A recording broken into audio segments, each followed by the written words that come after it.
உங்கள் சத்யாவில் இப்பொழுது ஆடி அதிரடி தள்ளுபடி. மின்னமலம் நேயர்களுக்கு வணக்கம். மூத்த பத்திரிகையாளர் திரு ஷியாம் அவர்களிடம் பேச இருக்கின்றோம். வணக்கம் சார். வணக்கம் கலைச்செல்வி. சார், தமிழ்நாட்டில் தற்போது நடக்கக்கூடிய சூழல், பரபரப்பான செய்திகள், கைதும் அடுத்தடுத்து நடந்துகிட்டு இருக்கு. குறிப்பா இன்று உதயநிதி அவர்கள் கைது செய்யப்பட்டிருக்கின்றார். எதிர்கட்சி தலைவர், நாளைக்கு பட்ஜெட்டு. இந்த கைது நடவடிக்கை எப்படிப்பட்ட ஒரு சூழலை உருவாக்கும்? உதயநிதி அவர்களது அரசியல் வாழ்க்கையில அவருக்கு கொஞ்சம் இது புகழ்தான் சேர்க்கும். அதாவது இதுல பேசுனது இப்ப ரெண்டு விதமா பாருங்க. அவர் தஞ்சாவூர்ல காவிரி நீர் பிரச்சனை சம்பந்தமா பேசுறாரு, தொடர்ந்து பேசிட்டே வர்றாரு. நடுவுல கிரௌட்ல இருந்து சில கமெண்ட் வருது. அதை எந்த ஒரு தலைவரும் கண்ட்ரோல் பண்ண முடியாது. கமெண்ட் வரும்போது அதை அவர் பாஸ் பண்ணி போறாரு. பாஸ் பண்ணி போகும்போது அவர் சொன்னது அவதூறு, பெண்களுக்கு எதிராக பேசப்பட்டது.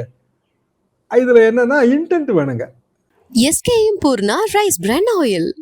நம்ம யாருக்காவது ஒருத்தருக்கு அவதூறு விளைவித்தோம்னா, அவதூறு சட்டத்தோட முக்கியமான விஷயமே இன்டென்ட் தான், கிரிமினல் இன்டென்ட். புகழை குலைக்க வேண்டும், கௌரவத்தை குலைக்க வேண்டும், ஆபாசமா பேச வேண்டும்ங்கிற இன்டென்ஷனோட பேசணும். அது ரொம்ப ரொம்ப முக்கியம். அதனாலதான் நீதியரசர் என்ன இதுக்கான ரிலீஃப் என்ன கொடுத்தாருன்னா, நீங்க கைது பண்ணாதீங்க, லஞ்ச் மோஷன்ல விசாரிச்சுட்டு ஏபி ஒர்த்தா இல்லையான்னு பாக்குறேன்றாரு. அதை நம்ம ஏபி போடுறோம், ஆன்டிசிபேட்டரி பெயில், ப்ரீஅரெஸ்ட் பெயில். ப்ரீஅரெஸ்ட் பெயில் போடும்போது ப்ரீஅரெஸ்ட் பெயில் அதுக்கான சப்ஸ்டன்ஸ் இருக்காங்கிறத எல்லா நீதிபதிகளும் அதான் முதல்ல பார்ப்பாங்க.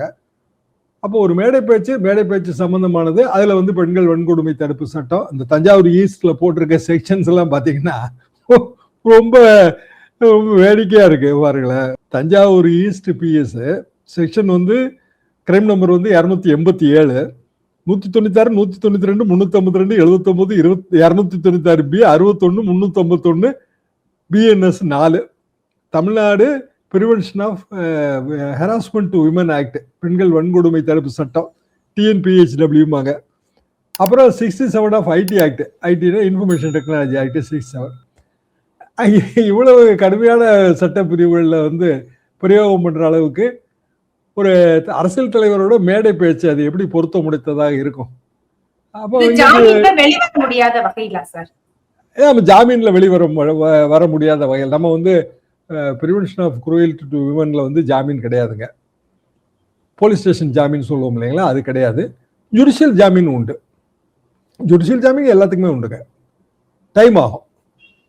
இப்போ நோக்கம் என்னவா தெரியுது அப்படின்னா, சென்னையில கைது பண்ணி தஞ்சாவூருக்கு கொண்டு போகணுங்கிறது நோக்கமா தெரியுது. அதாவது அலக்களித்தல். இன்னும் நிறைய எஃப்ஐஆர் என்னென்ன ஸ்டேஷன்ல போட்டு வச்சிருக்காங்கன்னு நமக்கு தெரியாது.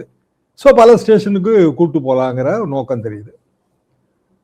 இப்போ ஒரு இந்த கைது நடவடிக்கை ஒரு அரசியல் தலைவருக்கு என்ன மாதிரியான வலு சேர்க்கும்ங்கிறது நீங்க பழைய அனுபவத்தை வச்சே பார்க்கலாம். என்னோட அனுபவத்துல 96 ஜெயலலிதா அரெஸ்ட், கலைஞர் ஆட்சி காலம். அவங்க ஆன்டிசிபேட்டரி பெயில் வாங்க போறது இல்லைன்னு சொல்லிட்டாங்க. கைதானாங்க. அது வரைக்கும் ஜெயில் பெரிய தோல்விங்க. தேர்தல் தோல்வி ஜெயலலிதாவே தோத்து போயாச்சு, மிகப்பெரிய தோல்வி. ஆனா கைதுக்கு பிறகு அதிமுகவை அந்த கைது வலிமைப்படுத்தியதுங்கிறதா உண்மை. 98 பெரிய அளவுக்கு பாராளுமன்ற தேர்தல் வெற்றி. 2001 கலைஞர் அரெஸ்ட் உங்களுக்கு நினைவு இருக்குன்னு நினைக்கிறேன். அப்போ ஜெயடிவில் நான் நிகழ்ச்சியெல்லாம் வேற பண்ணிட்டு இருந்தேன். அது இங்க நாங்க இப்போ குடியிருக்கிற இந்த டவர் பிளாக்கு தான் கலைஞரை கொண்டு வந்தாங்க. பெரிய அளவுக்கு செஷன்ஸ் ஜட்ஜி அசோக்குமாருங்க பெரிய அளவுக்கு கண்டனம் தெரிவிச்சிட்டாரு. அவரு கோர்ட்டுக்கெல்லாம் போல, நைட்டோட நைட்டா கைது பண்ணி வந்தது. ஏன்னா is your heart made of mud or மசில்னு கேட்டாரு அசோக்குமார். நல்ல ஞாபகம். அவர் கோர்ட்ல நானும் நிறைய ஆர்கியூ பண்ணியிருக்கேன். உங்க இதயம் என்ன சதையால் ஆனதா இல்லைன்னா சகதியால் ஆனதாங்கிறதா அப்படின்னு நீங்க மொழிபெயர்த்தீங்கன்னா வரும். கடைசியில் என்ன ஆச்சுன்னா திமுக வலிமை பெற்றது. பொதுவாக இது இப்படிதாங்க வரும். அப்போ 96, 2001 பிறகு இப்போ 2026 நடுவில் பார்த்தீங்கன்னா ஸ்டாலின் அவர்கள் ஆட்சியில சொத்து குவிப்பு வழக்குல கூட கைது நடவடிக்கை பண்றதே இல்லை. என்னன்னா அது எதிர்மறை விளைவை ஏற்படுத்துதுங்கிறது இப்போ உணர்ந்தாச்சு. ஒரு 30 வருஷத்துல எல்லா அரசியல் தலைவர்களுக்கும் அனுபவம் வந்துருச்சு. விஜய் அவர்கள், திரிஷா அவர்கள் 2 பேரையும் சேர்த்து அதுல கிரிமினல் இன்டென்ட் வேற வராது. இப்ப தாவேக அரசு விஜய முதலமைச்சர் அவமானப்படுத்திட்டாங்க, அப்படியும் இல்ல. செக்ஷன்ஸ் பாத்தீங்கன்னா prevention of cruelty to women தான். அப்ப பெண்கள் வன்கொடுமை தடுப்பு சட்டம் அப்படின்னா பாதிக்கப்பட்ட பெண் புகார் கொடுக்கணுமா வேண்டாமா? இதுதானே கேள்வி. உங்களுக்கு எதிராக நான் ஒண்ணு பேசினேன் அப்படின்னா யாருங்க முதல் புகார்தாரர்? ஆனா பொது மேடையில பேசியிருக்காரு சார். இப்ப நீங்க வழக்கு ஒரு பக்கம், அரசியல் கட்சிக்கு இது வலு சேர்க்குமா சேர்க்காதா இது அடுத்த பக்கம். இன்னொன்னு, ஒரு பொது மேடையில ஒரு பொறுப்புள்ள எதிர்கட்சி தலைவர் என்ன வார்த்தைகளை கூறுறாரு பெண்களை பற்றி அப்படிங்கிறது ஒரு முக்கியமான விஷயம் தானே. இதே திமுகவில இருந்தானே இல்ல நம்ம பார்வையாளர்களா தானே நம்ம பேசணும். விஜய் வாயில வந்துருந்தாரு, ஒரு முதல்வரா பேசுற பேச்சா இது? அவர் நடிகராவே இருக்கிறாரு, இன்னும் அரசியல்வாதியா மாறல, இப்படிலாம் பேசணும். ஆனா இவங்களுக்கான அரசியல் பாரம்பரியம் இருக்குல்ல. பொது மேடையில அந்த வார்த்தைங்கிறது இது ஒரு நாகரிகமா போகுமா? இதை எப்படி நம்ம ஜஸ்டிபிகேஷன் கொடுக்க முடியும்? ஜஸ்டிபிகேஷன் கொடுக்க முடியாதுங்க. தொண்டர்கள் அப்படியான குரல் எழுப்புனதை உதயநிதி அவர்கள் கண்டிச்சிருக்கலாம். அதுல எனக்கும் உடன்பாடு இருக்கு. அவர் கண்டனம் தெரிவிக்கணும், அப்படி பேசாதீங்கப்பா, அது தப்பு. இப்ப தற்கொலைன்னு பேசுறதே நான்லாம் பெரிய அளவுக்கு கண்டனம் தெரிவிக்கிறேன். ஏன்னா அவங்க எல்லாருமே நம்ம மாதிரி நமக்கு கீழே ஒரு 2 தலைமுறைக்கு கீழே இருக்கிற இளைஞர்கள் தான். நீங்க தற்கொலைன்னு பிராண்ட் பண்றதுல தப்பு அர்த்தமே கிடையாதுங்க. அப்போ அந்த குற்றச்சாட்டை உதயநிதி பேர்ல வைக்கலாம். எந்த இடத்துல வைக்கலாம் அப்படின்னா திருப்பி அரசியல் மேடையில் தான் வைக்க முடியும். ஆனா இங்க புகார் வாங்கினது தாவேகாவை சேர்ந்த யாரோ ஒருத்தர் இருந்து புகார் வாங்கி Thanjavur east police station PS அந்த புகாரை பதிவு பண்ணியிருக்கேன். அப்படிங்கும்போது அரசியல் நோக்கம் இதுல இயல்பா வந்துருது. அதுக்காக நான் சொல்ல வரேன். நான் உதயநிதி அவர்களை சப்போர்ட் பண்ணியோ வக்காலத்து வாங்கியோ சொல்லல. உதயநிதி அவர்கள் வருத்தம் தெரிவிச்சிருக்கலாம், அதுல எல்லாம் எந்த மாற்று கருத்து கிடையாது. அவரும் ரெண்டாவது நேரடியா அவர் அப்படி பேசல. இவங்க பேசினதா அப்படியே அவர் ஒரு ஆமோதிப்பு கமெண்ட் மாதிரி அதுல போயிடுறாரு. விவசாயிகளுடைய போராட்டம், ஒரு தலைவரா அந்த இடத்துல அவர் துணை முதல்வராகவும் இருந்து வந்திருக்கிறார். ஒரு எதிர்பார்ப்பு என்னவா இருக்கு? இவங்க எல்லாம் கேடஸ் கத்தும் போது நம்ம விவசாயிகள் போராட்டம் திசை திருப்புறதுல எந்த இடத்துலயும் நடந்துட வேண்டாம், நம்ம என்ன களத்துல அப்படிங்கிறது இன்னும் ஒரு மெச்சூரிட்டியை கொடுத்துருக்குமோ? மெச்சூரிட்டியை கொடுத்துருக்குங்க. அதுல ஒன்றும் எனக்கு மாற்றுக்கிறது கிடையாது. கண்டிப்பாக உதயநிதி அவர்கள் தொண்டர்களை கண்டிச்சிருக்கலாம், அதுவும் சரிதான். நீங்க சொல்றது சரிதான், நான் அப்படியே ஏத்துக்கிறேன். அதே மாதிரி இப்போ விஜய் அவர்கள் நீங்க குறிப்பிட்டீங்க இல்லைங்களா, என் வாயில வந்துருது, அப்புறம் டேஷ், அதுவும் தப்பு தான். அதுவும் தப்பு தான். இதை விட நயினார் நாகேந்திரன் பேசினது த்ரிஷா வீட்டுல இருந்து விஜய் வெளியில வரணும்னு பேசினாரு, ஞாபகம் இருக்குல்ல உங்களுக்கு? பிப்ரவரி மாசம் தேர்தல் பிரச்சாரத்தை ஒட்டி. அப்போ அவங்களே கண்டனம் தெரிவிச்சாங்கன்னு நினைக்கிறேன். த்ரிஷா மேமே கண்டனம் தெரிவிச்சாங்கன்னு நினைக்கிறேன். வருத்தம் தெரிவிச்சாங்க. அப்புறம் இவர் அதை அப்படி பைபாஸ் பண்ணி போனாரு. பட் இந்த மேட்டர்ல முதல்ல வந்தது பிஜேபி இருந்தா கண்டனம் வந்துச்சு. அவங்க நயினார் பேசுனதே அவங்க மறந்துட்டாங்க போல இருக்கு. தமிழிசை கண்டனம் தெரிவிச்சாங்க. அதுக்கு பிறகு பிஜேபியில இருந்து கண்டனம் வந்த பிறகு தாவேகாவே அதுக்கு பிறகுதான் முழிச்சுக்கிட்ட மாதிரி எனக்கு தெரிஞ்சு. நான் நேரத்துல இருந்து இதை ஃபாலோ பண்ணிட்டு இருக்கேன். முதல்ல யார்கிட்ட இருந்து இது கண்டனம் வரப்போகுது, ஏன்னா அது தொகுப்பை பார்க்கும் போதே இதுல ஏதோ பிரச்சனை வரப்போகுதுன்னு தெரிஞ்சு போச்சு. ஆனா அரசியல் மேடைகள்ல ஜெயலலிதா மேமும் அப்படி பேசியிருக்காங்க, நிறைய பேசியிருக்காங்க. கனிமொழி அவர்களை பற்றி எல்லாம் பேசியிருக்காங்க. நிறைய பேர் சாதாரண மேடை பேச்சாளர்கள், வெற்றி குண்டான் இவங்கெல்லாம் பெண்கள்லாம் வெளியில போயிருங்க ராத்திரி 10 மணிக்கு மேல அப்படின்னு சொல்லிட்டு பேச ஆரம்பிப்பாரு அவர். இப்ப தாவேகா சார்பாக போராட்டம் அறிவிச்சிருக்காங்க, அது கரெக்ட். ஏன்னா அந்த ஹீட்டை மெயின்டைன் பண்ணிக்கிடலாம். திமுக வர்சஸ் தாவேகா உதயநிதி கூட்டத்தில் இப்படி நடந்து போச்சு, ரசாபசமா நடந்து போச்சு. இப்போ இதுல என்ன ஆகுதுனாங்க, த்ரிஷா பத்தி ஏதாவது சொன்னா தாவேகாவுக்கு கோபம் வருது அப்படின்னு ஒரு சித்திரை வராதா? வரும்ல. த்ரிஷா தரப்பிலிருந்து அழுத்தம் கொடுக்கப்பட்டிருக்கிறதுங்க அப்படிங்கிற ஒரு சித்திரம் வருது. அப்போ சமூக ஊடகங்கள் 2 அணியில நின்று சண்டை போடுது. இப்போ இந்த பக்கமோ அந்த பக்கமோ நின்று சண்டை போடுறாங்க. சாதாரண ஜனங்கள் ஒரு பர்டிகுலர் ஸ்டேஜ்ல எது தவறு எது ரைட்டுன்னே அவங்களுக்கு தெரியாம கூட போயிடும். நீங்க சொல்ற மாதிரியும் கொஞ்சம் பேருக்கு அப்படியான எண்ணமும் இருக்கும். ஆனா வாட் எவர் இட் இஸ், இது கோர்ட்டுக்கு போயிருச்சு. அதாவது கைது நடவடிக்கைக்காக போலீஸார் தஞ்சாவூர்ல இருந்து வந்துட்டாங்க. நேற்றைக்கு பேசியிருக்காங்க. நேற்றைக்கு பேசி இப்போ இதுல என்னென்ன பிரச்சனை எல்லாம் வரும்னு நான் சொல்றேன். ஃபர்ஸ்ட் கம்ப்ளைண்ட் ரிசீவ் பண்ண டைம், அப்ப டைமுக்கு பிறகு தஞ்சாவூர் போலீஸ் எப்போ அதை எடுத்துக்கிட்டு எப்போ சென்னையை நோக்கி டிராவல் பண்ணாங்க, சென்னைக்கு எப்போ சேர்ந்தாங்கிறதெல்லாம் பேச்சுல வரும். இப்ப நான் வழக்கறிஞரா இதுல ஆர்கியூ பண்ணேன்னா, உதயநிதி தரப்புல ஆர்கியூ பண்ணேன்னா இதெல்லாம் நான் எடுத்துருவேன். அப்படின்னா இன்டென்ஷன் இருக்கு, யாருக்கு யாரை அரெஸ்ட் பண்ணாங்களோ அவங்களுக்கு இன்டென்ஷன் இருக்குன்னு ஆயிரும். இதுல பாவப்படும் போலீஸ்காரங்க என்னன்னா, அரசாங்கம் ப்ரெஷர் கொடுக்கும், இல்ல த்ரிஷா தரப்புல இருந்து ப்ரெஷர்னு நம்ம ஒத்துக்கிட்டோம்னா மீண்டும் முதலமைச்சர் தரப்புல இருந்து அந்த ப்ரெஷர் வரணும்.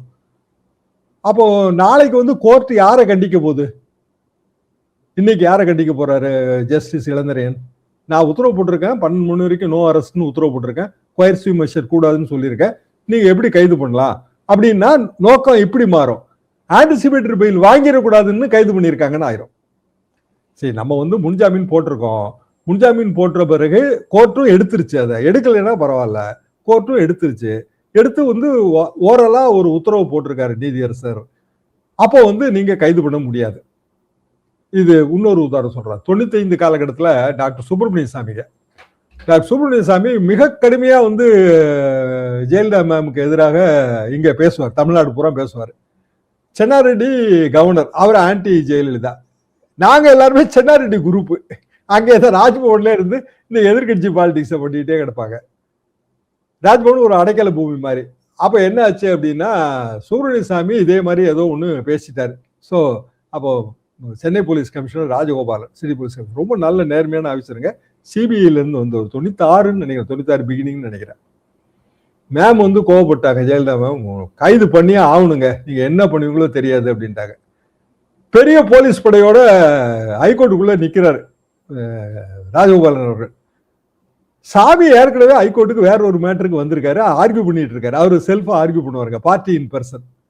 அப்போ ராஜ்பவனுக்கு சொன்னோன்னே கவர்னர் கூப்பிட்டு சொன்னாரு, இது எப்படியாவது நீங்க அவருக்கு பாஸ் பண்ணுங்க, இந்த மாதிரி போலீஸ் படை வெளியில இருக்குன்னு சொல்லி அப்படின்னு சொன்னோன்னே, எனக்கு வக்கீல் நண்பர்கள் இருக்காங்க இல்லைங்களா, அவங்களுக்கு வந்து தகவல் கொடுத்து விட்டோன்னா அவங்க ஒரு சீட்ல எழுதி சாமிக்கு இந்த மாதிரி உங்களை அரெஸ்ட் பண்றதுக்கு வெளியில வந்து போலீஸ் படை நிக்குதுன்னு டக்குன்னு சாமி எந்திரிச்சு ஜட்ஜுக்கிட்டே அதை ரெப்ரசென்ட் பண்ணிட்டாரு. அவர் வேற மேட்டர் ஆர்கியூ பண்ணிட்டு இருக்காருங்க,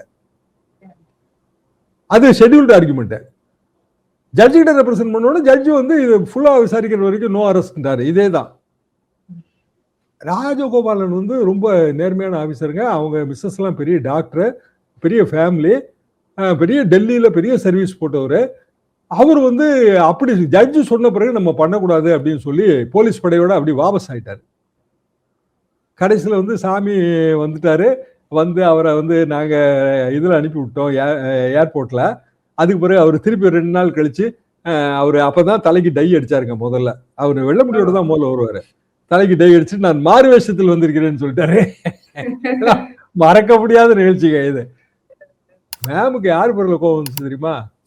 ராஜகோபாலன் சார் பேர்ல கோவம் வந்துருச்சு. என்னங்க நான் கைது பண்ணுங்கன்னு சொல்றேன், நீங்க இதை கூட பண்ண முடியலன்னு சொல்லி கம்ப்ளீட்டா அவரை மாத்தி விட்டாங்க. பாவம் அதுல வந்து அவரு ரொம்ப மனதளவுல நொடிச்சிட்டாரு. இத மாதிரிதான் இதுல ஆகும். என்னன்னா இந்த கடைசி கோபம், கோர்ட்டோட கோபம் யார் பேர்ல வரும் அப்படின்னா, அரசாங்க உத்தரவை செயல்படுத்திய அல்லது அரசாங்கத்தோட பிரஷருக்காக வேற வழி இல்லாம செயல்பட்ட தஞ்சை ஈஸ்ட் போலீஸ் ஸ்டேஷன்ல இருந்த யாரோ 2-3 ஆபீசர்ஸ், யாருக்கு எனக்கு பேர் தெரியாதுங்க, அவங்க இதுல பாதிக்கப்படுவாங்க. சரி, இதுக்கு அடுத்து என்ன சார் லெவல் என்ன வரும்? அதாவதுங்க, இதுல வந்து திமுக அரசியலா எடுத்துக்கிடும், அவங்களுக்கு சந்தோஷமா தான் இருக்கும். உதயநிதி அவர்களுக்குமே இது நல்லதுன்னு தான் நான் நினைக்கிறேங்க. உதயநிதி எங்க இல்லத்துக்கு வரும்போதெல்லாம் அவரு ஒரு யங்கா எனர்ஜெட்டிக்கா, ஆனா அதே நேரத்துல அரசியல் ரீதியாக இந்த மாதிரி ஹார்ட்ஷிப் எல்லாம் பார்க்காதவரா தான் நான் அப்படிதான் உணர்ந்தாங்க. அவர் ரொம்ப ஃப்ரீயா பேசிட்டு இருந்தாரு. 20 நிமிஷம் பொலிட்டிக்கலா இல்லாம ஜென்ரலா பேசிட்டு இருந்தோம். அப்போ அரசியல் ரீதியாக சில சோதனைகள் வந்தால்தான் தலைவர்கள் வந்து புடம் போட்டவர்களாக மாறுவாங்க. இப்போ கலைஞர் அரெஸ்ட் நான் சொன்னேன் இல்லைங்களா, அப்போ ஸ்டாலின் அரெஸ்ட். அதுல வந்து கலைஞர் வந்து அவ்வளவு வயசுலங்க அவரு தர்ணா பண்ணாருங்க, இது சென்ட்ரல் ஜெயில் முன்னாடி உட்கார்ந்து, அதெல்லாம் வர முடியாது போயான்ட்டாரு. என்ன பண்ண முடியுங்க, முன்னாள் முதலமைச்சர், அவ்வளவு சீனியர் லீடரு. அப்போ இது எல்லாமே அரசியல் தலைவர்களுக்கு வந்து உரம் சேர்க்கும். இப்போ வாட் எவர் இட் இஸ் வந்து உதயநிதி மேல வைக்கிற சார்ஜ் என்ன, இதெல்லாம் அரண்மனை அரசியல், மன்னர் பரம்பரை, வந்து தந்தையார் வந்து ஸ்டாலின் அப்படிங்கிறதுனால தானே இவருக்கு துணை முதலமைச்சர் பதவி கிடைச்சு, இதுதானே வைக்கப்பட்ட விமர்சனங்கள். இப்போ வந்து அவரே அதை ஹேண்டில் பண்றாருல, இது வந்து அவருக்கு ஒரு வகையில அரசியல் ரீதியாக உரம் சேர்க்குங்கிறது என்னோட தனிப்பட்ட பார்வைங்க. இத்தனை வருஷமா நான் இதை பார்த்த வகையில தலைவர்களுக்கு இது சரிதான். இதை பத்தி ஒன்னும் தவறு, எந்த காரணத்துக்காக போறோங்கிறதும் பெருமை சேர்க்கும்ல சார். அவருக்கு ஒரு எள்ளல் துணி இருக்கு, அது வேற விஷயம். அது கிரிமினல் இன்டென்டா எப்படி மாறுங்க, கோர்ட்ல அப்படி வராது இல்லைங்க. சரி, எங்க வந்து ஒரு எந்த போராட்டத்துல இப்படியான ஒரு அட்டரன்ஸ் எப்படி நடந்தது? காவிரி நீர் போராட்டத்துல அப்போ வந்து தஞ்சாவூர்ல டெல்டால இருக்கிற விவசாயிகள் என்ன நினைப்பாங்க? இப்படி எல்லாம நுணுக்கி பார்ப்பாங்க? நீங்களும் நானும் பேசலாம். எனங்க ஒரு காவிரி நீர் வரல, காஞ்சு போய் கிடக்குறோம், இவ்வளவு காஞ்சு போன நேரத்துல முதலமைச்சர் கண்ணாடி தொழிற்சாலையை போய் பார்த்துட்டு இருக்காரு, ஏதோ உதயநிதி பேசிட்டாரா, அதுக்கு போய் இப்படி எல்லாம் பண்றாங்க, அப்படி நினைக்க மாட்டாங்களா? நினைப்பாங்களா? நினைக்க மாட்டாங்களா? அதாவது நீங்க எப்படி பேசினாலும் கைது நடவடிக்கைக்கு பின்னாடி இன்னைக்கு நடந்தது எல்லாத்தையும் மறந்துடுவாங்க. ஒரு 4 நாள் கழிச்சு 3 நாள் கழிச்சு உதயநிதி மாதிரியான ஒரு இளைய தலைவர் அவரோட அரசியல் வாழ்க்கையில அவருக்கு இது வலிமை சேர்க்கும். இதுதான் என்னோட கருத்து. இரண்டாவது, இப்படியான பேச்சு, சிலேடை பேச்சு காமனா வந்து சாதாரண மக்கள் மத்தியில இந்த சிலேடை பேச்சு ரொம்ப சர்வ சகஜம் இல்லைங்களா? நம்ம என்னன்னு சொல்றோம்? உதயநிதி எதிர்கட்சி தலைவர், டெப்டி சிஎம் இருந்தவர், அவரு மேடையில பேசிட்டு இருக்கும்போது யாரோ வந்து குரல் கொடுக்குறாங்கன்னா அவர் கண்டிச்சிருக்க வேண்டாமா? இது வேறங்க. இது நாகரிக பாடம். இந்த நாகரிக பாடம் எல்லாத்துக்கும் எடுக்க வேண்டியது வரும். நயினாருக்கும் எடுக்க வேண்டியது வரும், விஜய்க்கும் எடுக்க வேண்டியது வரும். தாவேகாவை சேர்ந்த எத்தனையோ அமைச்சர்கள் இப்படி பேசுவாங்க, திமுக சேர்ந்தவங்களும் பேசுவாங்க, அண்ணா திமுக சார்ந்தவங்களும் பேசுவாங்க. இது நாகரிக பாடங்கிறது வேறங்க, அது தனி மனித பாடம். ஆனா பெண்களுக்கு இழைக்கப்படுற அநீதிகள் சம்பந்தமான ஒரு சட்டம் கடுமையான சட்டம். அந்த சட்ட பிரிவுகளை உள்ள கொண்டு வந்து சேர்க்கும் போது என்ன அநீதி நடந்ததுங்கிற கேள்வியே வராதா? சரி, அநீதிக்கு உட்படுத்தப்பட்ட பெண் ஒரு புகார் தர வேண்டாமா? உதயநிதி முதல் படம் அவருக்கு குருவிங்க, அதாவது விஜய் வச்சு எடுத்த முதல் படம். அவர் சினிமா வாழ்க்கையில முதல் படமே அதுதான், குருவி. அவரும் சினிமாக்காரர் தான். ஒரு குருவி பருந்தாகிறது அப்படி வேணா எடுத்துக்கிடலாம், பருந்தாகி விட்டதுன்னு வேணா எடுத்துக்கங்க. பார்க்கலாம் அடுத்தடுத்த கட்ட நிகழ்வுகள் எப்படி இருக்கிறது என்பதை. நன்றி சார். உங்கள் சத்யாவில் இப்பொழுது ஆடி அதிரடி தள்ளுபடி. SKM Poorna rice brand oil. மின்னம்பலம்.com தமிழின் முதல் மொபைல் பத்திரிகை.